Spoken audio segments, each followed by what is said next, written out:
Assalamualaikum warahmatullahi wabarakatuh. Waalaikumsalam warahmatullahi wabarakatuh. Alhamdulillah, nahmaduhu wa nasta'inuhu wa nastaghfiruh wa na'udzu billahi min syururi anfusina wa min sayyiati a'malina. May yahdihillahu fala mudilla lahu wa may yudlilhu fala hadiya lahu. Asyhadu an la ilaha illallah wa asyhadu anna Muhammadan abduhu wa rasuluh. La nabiyya ba'dahu. Rabbi shrah li sadri wa yassir li amri wahlul 'uqdatam min lisani yafqahu qawli. Yang terhormat Abdullah Ustaz Insinyur Haji Misbahul Huda MBA, dan yang kami hormati bapak-bapak, ibu-ibu, para jamaah Masjid Al-Ikhlas Cikarang, serta sahabat-sahabat muda saya yang saya banggakan. Alhamdulillah, pagi ini bukan hanya menjadi bagian dari rangkaian pengajian subuh, tetapi juga akan menjadi momentum yang insya Allah juga berjalan bagi Masjid Al-Ikhlas. Hari ini kita juga akan meresmikan sebuah ikhtiar baru oleh pemuda Masjid Al-Ikhlas yang kami beri nama Teras Podcast Ngobrol Islami Inspiratif Kekinian. Semoga menjadi salah satu wasilah dakwah yang menghadirkan ilmu, inspirasi, dan semangat bagi masyarakat termasuk generasi muda. Bapak Ibu jamaah yang dirahmati oleh Allah Subhanahu wa Ta'ala, kita semua menyadari bahwa cara belajar masyarakat terus berkembang. Generasi hari ini sangat akrab dengan sosial media digital yang disruptif. Maka sangat penting bagi kita untuk terus berpegang kepada sumber ilmu. Nilai-nilai Islam tetap harus bersumber dari Al-Quran, Sunnah, dan para ulama. Yang berubah bukan ajarannya, yang berubah adalah cara kita menyampaikannya. Karena itu, Masjid Al-Ikhlas ingin menghadirkan ruang belajar yang lebih dekat dengan keseharian masyarakat. Bukan sekedar mendengar ceramah, tetapi juga berdialog. Bukan hanya menyampaikan jawaban, tetapi juga mengangkat pertanyaan-pertanyaan yang sering muncul di tengah kehidupan kita. Harapannya podcast ini dapat menjadi jembatan antara masjid dengan masyarakat, terutama para generasi mudanya, agar masjid tidak hanya ramai saat sholat, tetapi juga menjadi pusat lahirnya ide, kolaborasi, pembinaan karakter, pemberdayaan ekonomi, dan kepemimpinan umat. Karena kami meyakini sebagaimana yang diajarkan oleh Nabi Muhammad SAW bahwa peradaban dimulai dari masjid. Baiklah, untuk membuka episode perdana Teras Podcast sekaligus pengajian subuh pagi ini, telah hadir bersama kita seorang guru yang insya Allah sudah tidak asing lagi dan sudah sering hadir di masjid kita. Beliau adalah Ustaz Insinyur Haji Misbahul Huda MBA. Pada kesempatan ini, beliau akan menyampaikan tema yang sangat relevan bagi kita semua, menyiapkan pemimpin dari pemuda masjid. Mari kita simak bersama kepada Ustaz Misbahul Huda kami. Silakan. Baik. Assalamualaikum warahmatullahi wabarakatuh. Waalaikumsalam warahmatullahi wabarakatuh. Ikan selam, ikan sepat. Mana cakapnya? Berenang-renang di tepi sungai. Kalau salah dijawab kurang semangat, boleh dong diulang lagi. Assalamualaikum warahmatullahi wabarakatuh.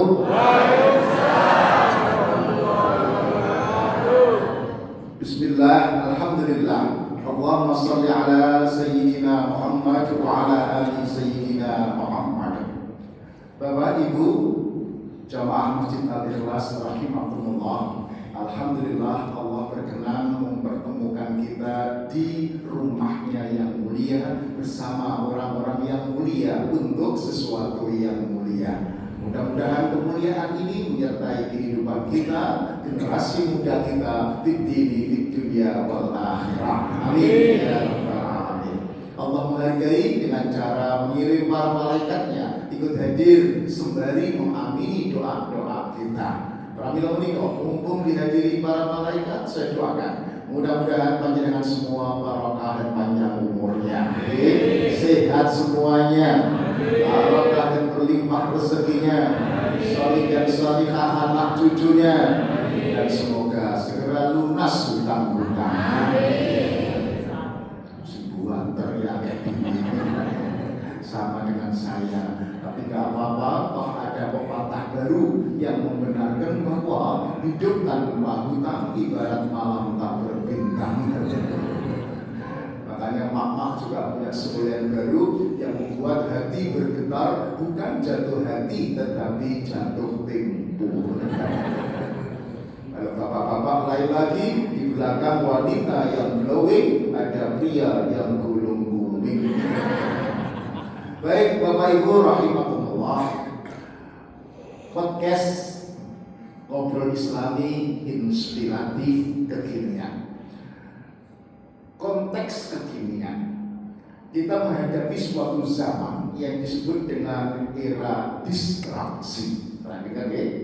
Para akademisi menyebut karakter disrupsi ini adalah VUCA, V volatile, U uncertainty, C complexity, A ambigu. Apa itu? Nek cara Sidoarjo no ruwet pol. Sedemikian ruwetnya sampai media sosial kita, panjenengan cek ya.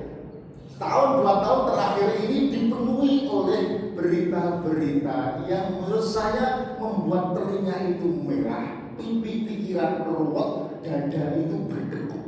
Apa? Nomor 1 biasanya ijazah palsu, betul. Nomor 2 MBG, betul. Nomor 3 operasi desa merah putih, betul.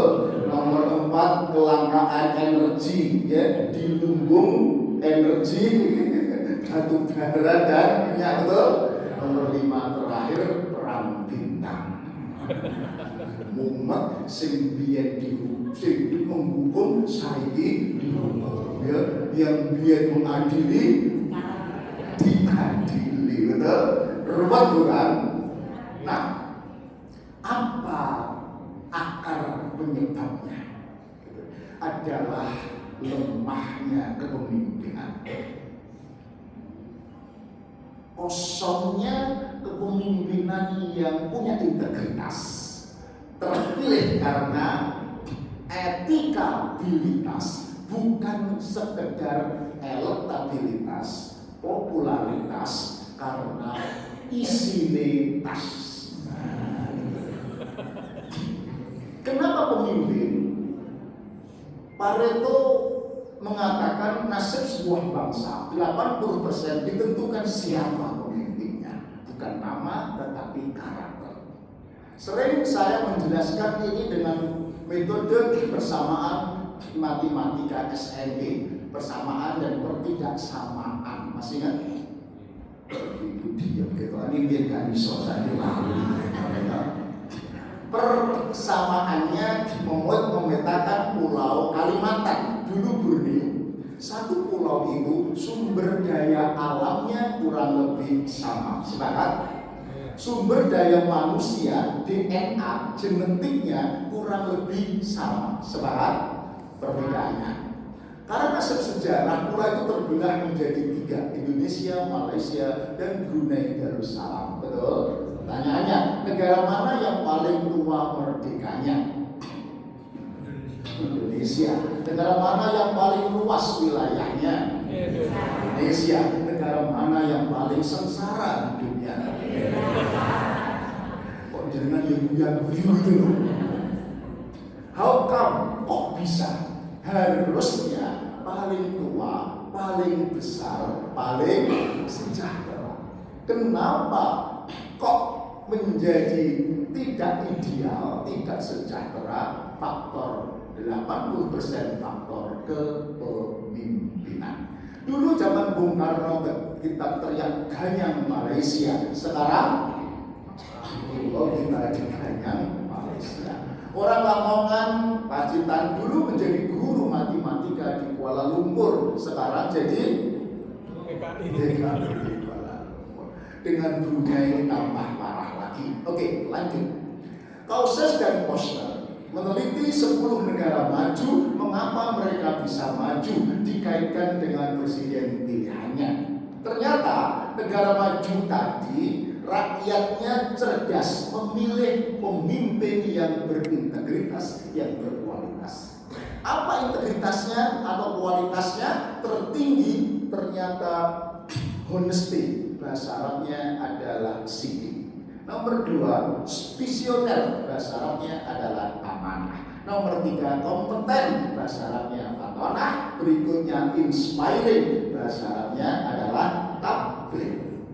Kesimpulannya, Sejak zaman Nabi sampai zaman kini, sebuah negara ingin maju dan makmur, syaratnya para pemimpin mempunyai karakter sidik, amanah, tanggung jawab. Istilah sekarang honesty, visioner, kompeten, dan inspiring. Kenapa negara besar dan kaya itu tidak maju-maju? Pasti banyak pemimpin yang tidak sidik, tidak amanah, tidak upgrade. Ketika ditangkap oleh KPK, ditanya oleh wartawan, "Loh, kok tidak amanah?" Dengan cengengesan dia menjawab, "Iya, ternyata memang sulit pegang amanah, lebih mudah pegang aminah ketimbang amanah." Capek. Faktor pemimpin 80%. Oleh karena itu, maka solusinya adalah lahirnya pemimpin yang kokoh spiritual, lahir dari masjid, bukan hanya lahir dari partai. Kalau dari masjid itu basicnya adalah integritas, ya, etikabilitas. Kalau dari partai, loyalitas dan elektabilitas. Orang-orang yang baik punya integritas, ya, sulit untuk menanggi kalau kita tidak menyiapkan bersungguh-sungguh. Maka kalau ini dibiarkan tanpa masjid menyiapkan, jangan kaget kalau pemilu berkali-kali yang jadi pemimpin adalah satunya ranggengah, sisanya rapatek genah. Kemana yang genah? Gak pernah dipersiapkan. Ayo silahkan dicek, nggak pernah dipersiapkan sehingga nyaris tidak ada. Betul? Ya, nyaris tidak ada. Ini ketangkap, sehingga nangkep saya ditangkap. Ya, dulu mengadili, sekarang diadili. Allah, ruwet nopo ruwet kok.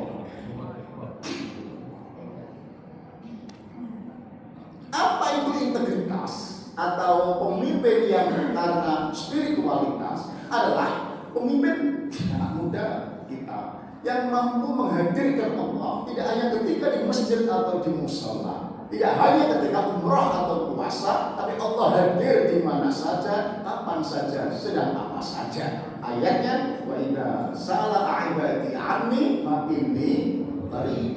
Apabila hambaku bertanya tentang aku, katakan Muhammad, aku hadir pun dekat. Kemampuan menghadirkan Allah ini akan menjadi pribadi-pribadi anak muda yang pede, ya, beretika, berakhlak. PD-nya bukan sombong, aku kok betul. PD-nya karena punya geng Allah yang maha sempurna dengan Asmaul Husna. Bapak Ibu, hari ini punya gegengan orang dari orang pusat, PD-nya kemeliti nih, malah gak baru-baruan. Mobil tempel stiker, gegengane pusat.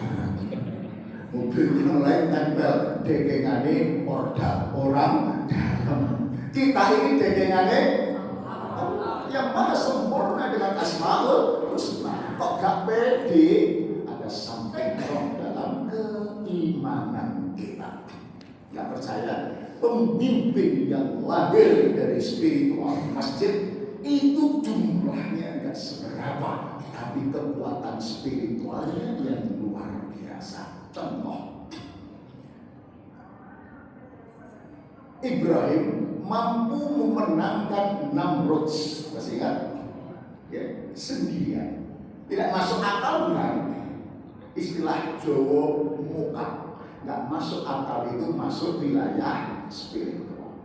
Musa bisa memenangkan raja penguasa yang sangat sombong dan lalim, namanya Firaun.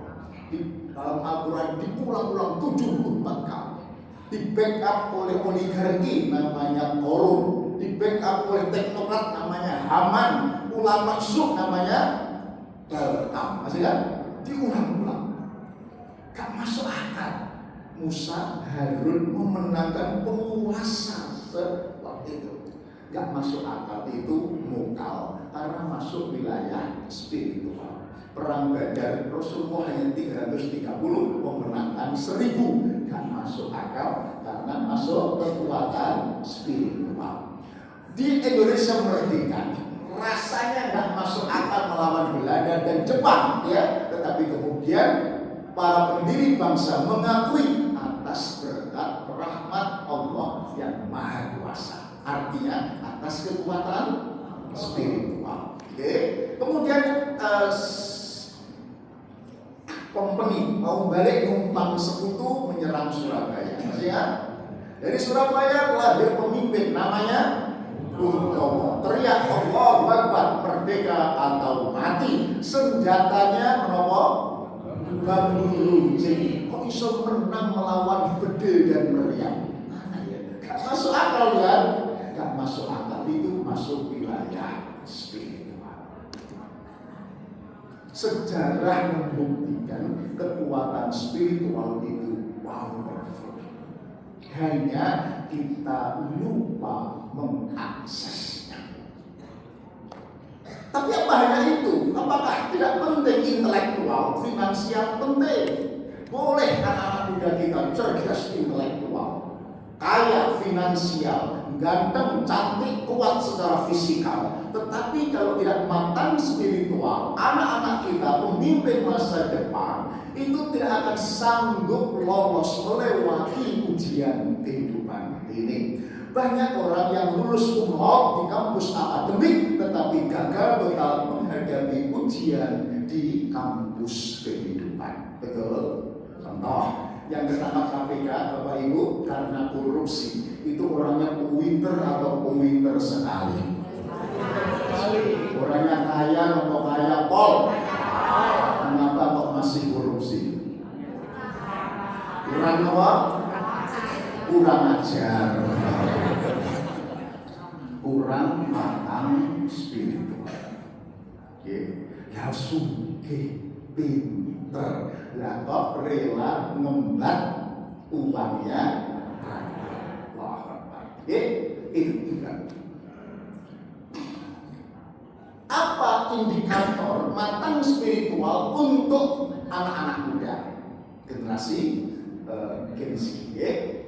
Adalah mandiri di usia dini, mandiri finansial, mandiri sosial, mandiri spiritual. Dan saya Rasulullah itu mandiri di usia dini. Saya meniru ibadah Nabi.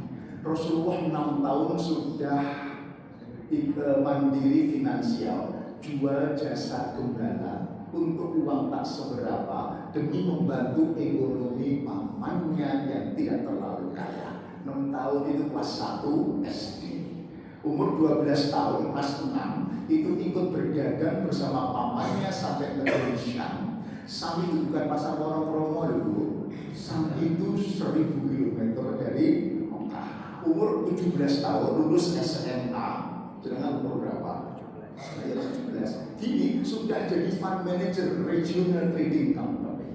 Dipercaya membawa dagangannya Bunda Khadijah sampai Irak, Iran dan Syria. 25 tahun sudah kaya raya. Ketika meminang Bunda Khadijah, pas kawinnya 12 ons emas dan 20 ekor unta merah, kira-kira 1 miliar lebih. Pengumuman Bapak Ibu siapa yang waktu menikah, mas kawinnya belum 1 miliar, tolong angkat tangan. Mohon maaf disampaikan ke suami, kalau belum 1 miliar dan mau ibadah Nabi, tolong digenapi. Orang sekarang 25 tahun lulus sarjana, orang Indonesia punya perusahaan apa atau bisa apa? Telah toleh. Banyak yang bekerja di perusahaan odol, maksudnya odol-odol duit makne. Lanjut. Untuk itulah pentingnya pemimpin yang tokoh spiritual lahir dari masjid yang punya integritas dan etikabilitas. Bukan hanya dari partai yang modalnya adalah loyalitas, popularitas, dan elektabilitas. Oke, itu yang perlu kita garap. Nah, 4 tingkat kesadaran tadi yang ingin saya ingatkan kepada panjenengan. 1, Bapak Ibu, sadarilah bahwa Anda Bapak Ibu sebetulnya pemimpin. Sabda Nabi, kullukum ra'in Wa kullukum mas'ulun an ra'iyatih. Setiap Anda memimpin suami, memimpin istri dan anaknya, ibu-ibu memimpin rumah tangganya. Dan akan ditanya oleh Allah kepemimpinan panjenengan, mimpin anak bagaimana, mimpin cucu bagaimana, mimpin keluarga bagaimana. Kedua, sadarilah bahwa Anda diwajibkan melahirkan anak cucu pemimpin. Kenapa wajib? Seperti doa. Doa itu kan perintah ke atas, juga perintah pada diri kita, betul? Doa yang jangan baca Rabbana hab lana min azwajina wa dzurriyyatina qurrata a'yun waj'alna lil muttaqina imama. Masih dibaca? Tahu artinya? Oke, kita ulang. Ya Allah, anugerahkan kepada kami pasangan istri suami dan anak keturunan. Bukan hanya anak, tetapi keturunan dzurriyyah itu cucu cicit. Oke. Tidak hanya qurrata a'yun, tidak hanya membanggakan, tetapi pemimpin bagi orang-orang yang bertakwa. Oke. Saya agak khawatir kenapa perlu saya ingatkan kesadaran ini. Banyak orang tua sepertinya berhenti pada qurrata a'yun dan tidak lagi memikirkan waj'alna lil muttaqina imama. Contoh, ketika jenengan mudik pulang kampung atau reuni dengan teman-teman, ditanya, gimana anak-anakmu? Alhamdulillah anakku wis mentas kabeh dadi wong kabeh. Gak ono sing dadi wong-wongan. Maksudnya anak sudah sekolah, kuliah, kerja, nikah, punya rumah, seolah-olah selesai masalah, selesai tugas orang tua. Padahal sekolah, menikah, punya rumah itu adalah satu kata dalam Al-Quran, qurrata a'yun. Kalau semua merasa berhenti di sini, siapa yang mikirkan waj'alna lil muttaqina imama? Karena gak ada yang mikirkan, maka gak pernah ada pemimpin lahir dari masjid yang genah tadi. Isinya satunya ragena, sitoe rapate genah. Karena gak pernah dipikirkan, gak pernah dipersiapkan. Masih ingat Rasulullah dipersiapkan kepemimpinannya oleh Allah, para nabi, dan yang terakhir siapa? Muhammad Al-Fatih. Pemuda ini dipersiapkan oleh keluarga dan sang raja. Kecil sudah menguasai berapa? 7 bahasa asing. Mana bermuda, betul? Kemudian hafid Al-Quran. 13 tahun sudah jadi wali kota. Kemudian 19-20 tahun sudah jadi pemimpin, memimpin tentara mengalahkan Konstantinopel. Dipersiapkan, tidak ujuk-ujuk, akhir dipersiapkan. Yang ketiga ada wajib memilih, ya, mempersiapkan pemimpin Indonesia yang punya integritas dan spiritualitas. Ya, dari mana saja sekolah, masjid menjadi ajang, ya, pengkaderan yang wajib melahirkan pemimpin kalau negeri ini mau berubah. Kalau tidak, jangan kaget kalau keadaan tambah parah.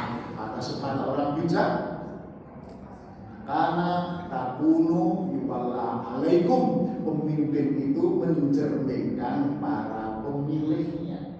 Ya. Nek para pemimpin, mohon maaf, suka menyuap, disuap, dan juga agak serakah, korupsi, jangan-jangan masyarakatnya ya bodoh. Dikai satu citok wis goyang-goyang, betul? Bodoh jangan-jangan.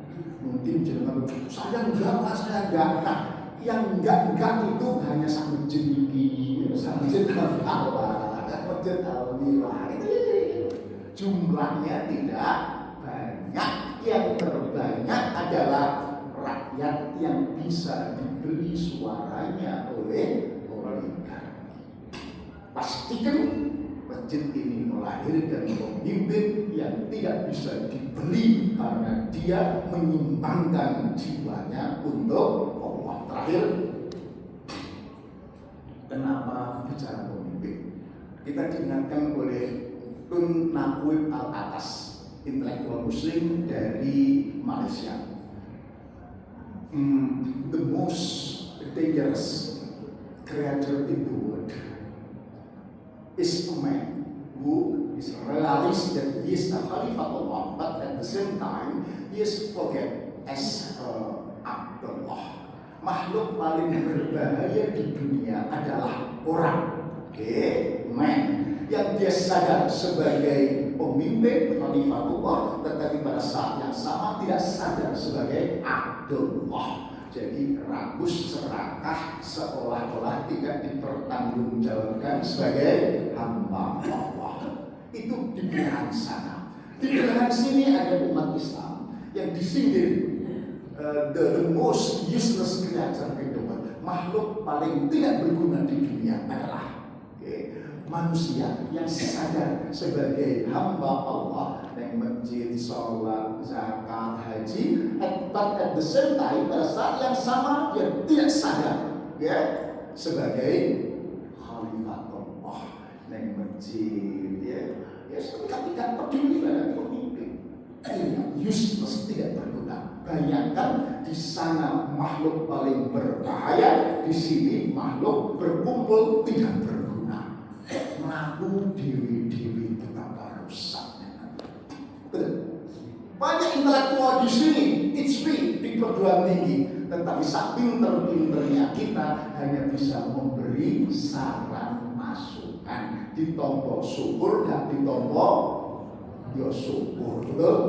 Tetapi mohon maaf, sebodoh-bodohnya di sana jadi pemimpin, dia punya kewenangan, punya kekuasaan, punya uang untuk membeli ulama yang syukur, untuk membeli DPR, untuk membeli aparat keamanan, untuk membeli siapa saja, termasuk membeli suara.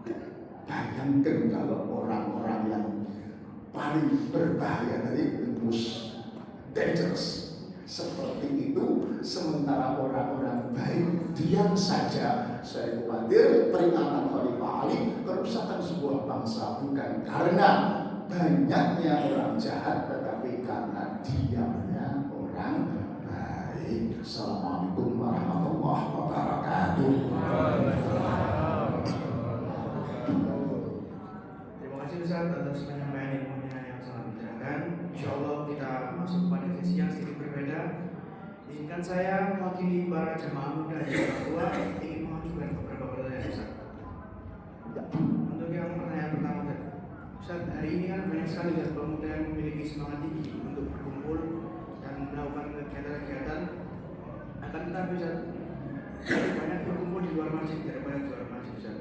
Seperti di warkop, di kafe atau di tempat-tempat lain Ustaz.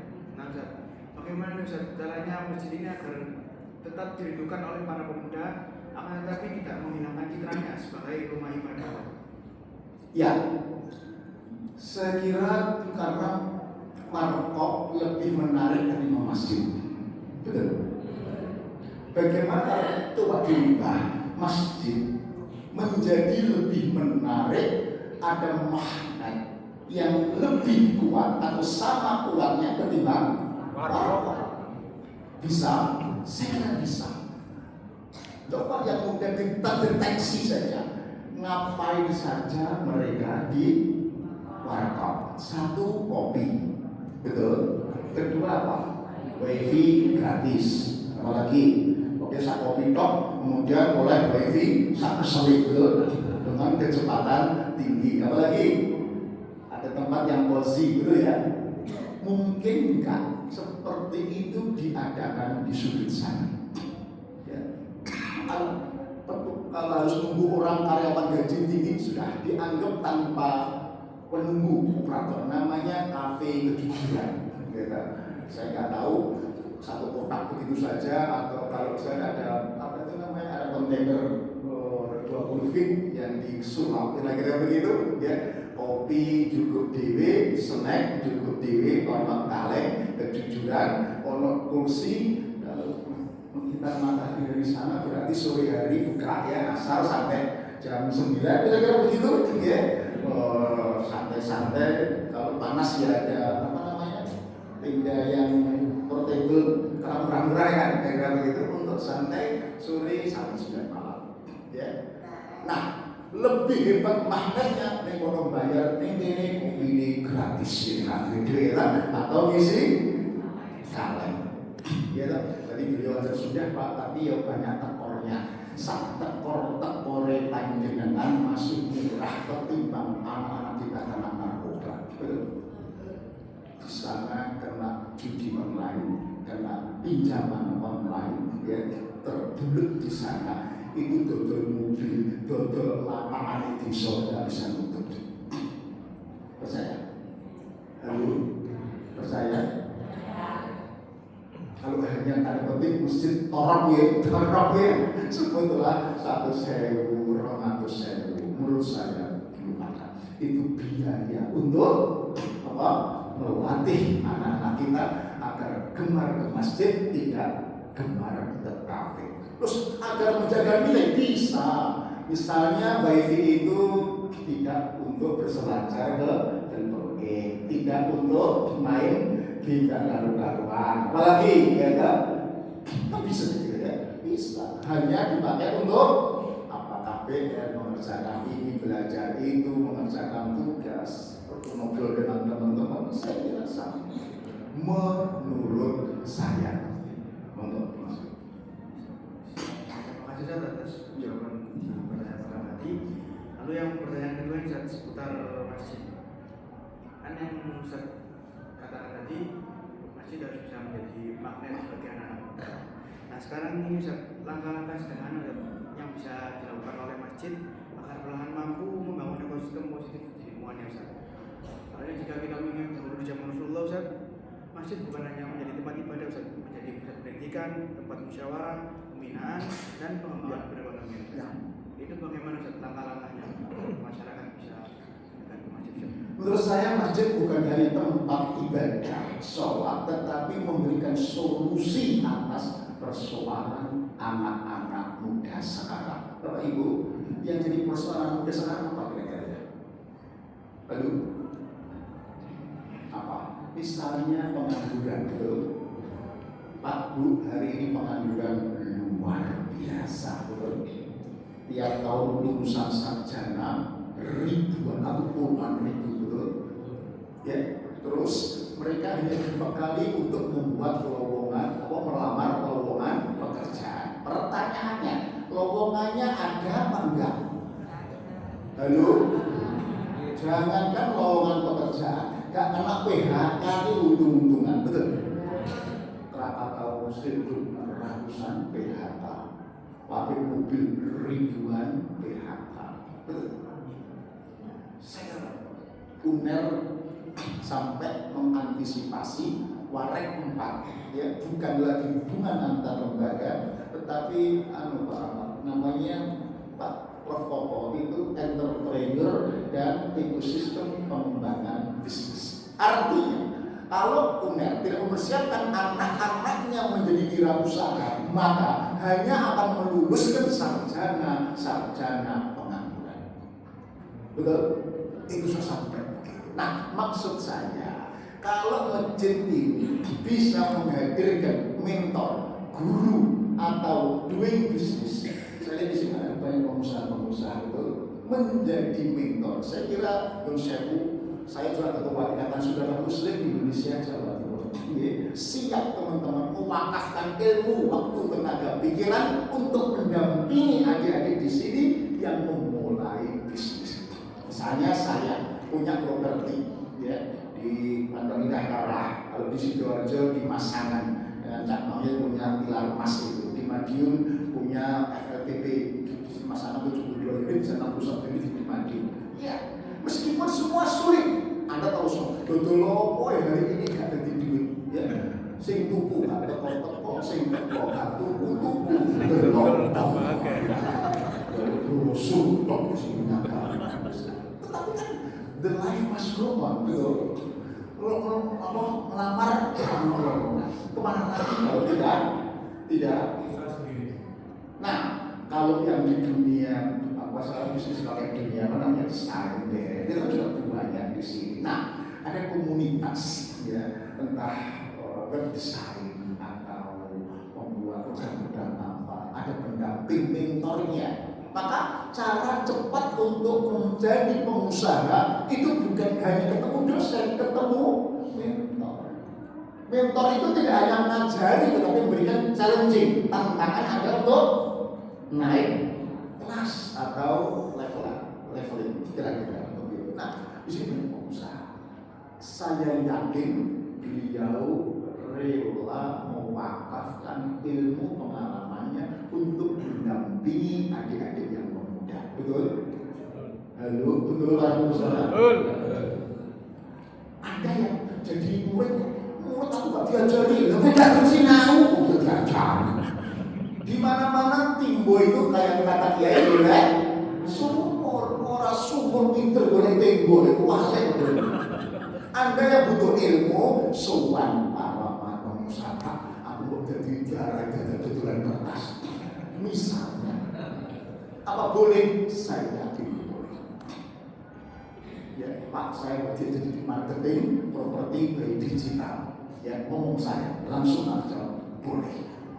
Dan Anda waktu digital itu klik ya, nek jadi closing ya, kalau saya ini di samping komisi 2,5%, ono istilahnya bantuan BLT.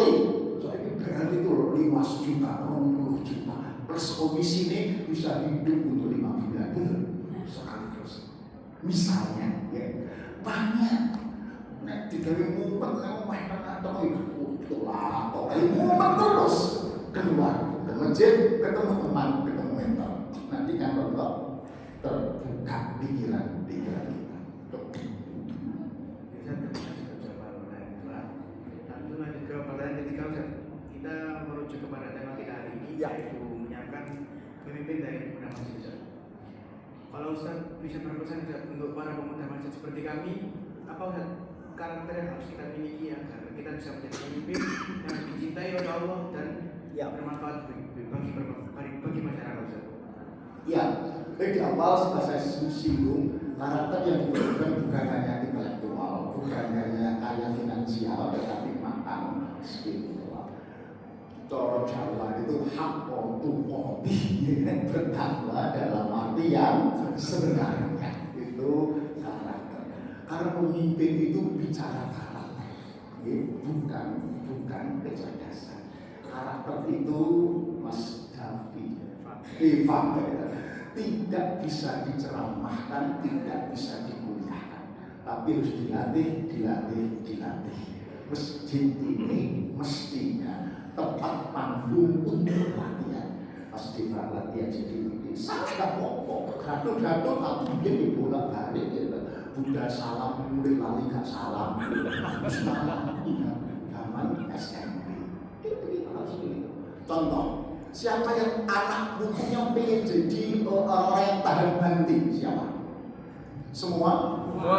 Tahu nggak rahasia supaya anak tahan banting? Dibanting. Dibanting dengan kegiatan, dengan stres, tetapi sesuai dengan perkembangan usianya. Ya, nggak bisa diceramai. Nah, kalau kalau besar tahan banting ya, bisa begitu. Nah, bisa tiru. Nggak bisa. Dibanting itu diberi beban. Nggak ngantuk laptop, macam-macam gitu. Nggak bisa. Anak saya itu sekolah di Al-Hikmah semua. Oke.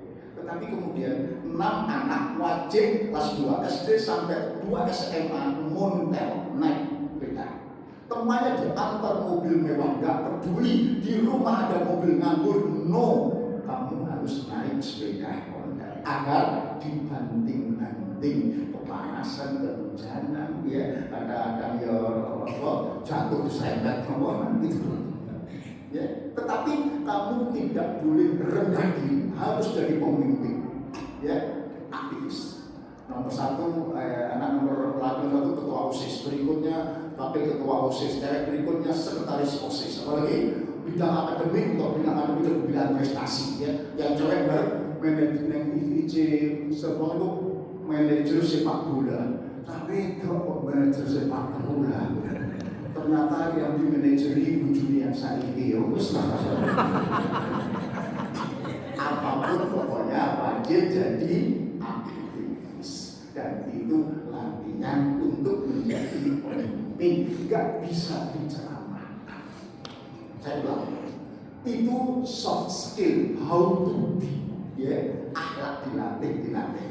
Kalau ceramah itu how to know, ya, menginformasikan apa yang perlu diketahui. Pemimpin itu how to do, how to be, dilatih agar menjadi karakter spiritual. Ya, cakap. Terakhir, kalau kita tidak mempersiapkan pemimpin, jangan salahkan siapa-siapa kalau kita dipimpin oleh orang-orang yang tidak karuan-karuan. Assalamualaikum warahmatullahi wabarakatuh.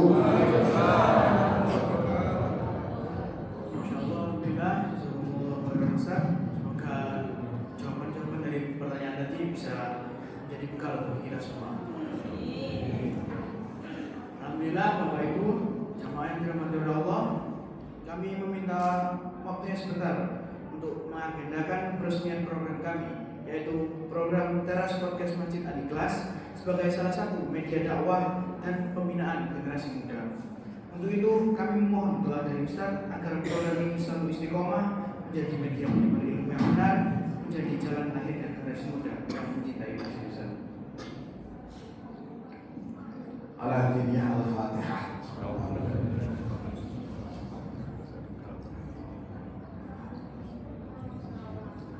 Allahumma sholli ala sayyidina Muhammad wa ala ali sayyidina Muhammad wa alhamdulillahi rabbil alamin. Allahumma syakirin wa na'imin wa fina wa kafiru mazidan. Ya Rabbana lakal hamdu kama yanbaghi li jalali wajhika wa 'azimi sultanik. Allahumma barik lana fi amrina, Allahumma barik lana fi umrina, Allahumma barik lana fi ahlina wa dhurriyyatina, Allahumma barik lana fi rizqina ya Allah, Allahumma barik lana fi ikhtiyar Teras Podcast Masjid Al-Ikhlas ini ya Allah. Rabbana hab lana min azwajina wa dhurriyyatina qurrata a'yun waj'alna lil muttaqina imama waj'alna muqimas salati wa min dhurriyyati rabbana wa taqabbal du'a. Rabbana atina fid dunya hasanah wa fil akhirati hasanah wa qina adzabannar wa qina jannata ma'al abrar ya aziz ya ghafar ya rabbal alamin. Allahumma inna nas'aluka nafsan mutma'innah tu'minu bi liqa'ika wa tarda bi qada'ika wa tamna'u bi 'ata'ik. Subhana rabbika rabbil izzati amma yasifun wa salamun alal mursalin walhamdulillahi rabbil alamin. Assalamualaikum warahmatullahi wabarakatuh.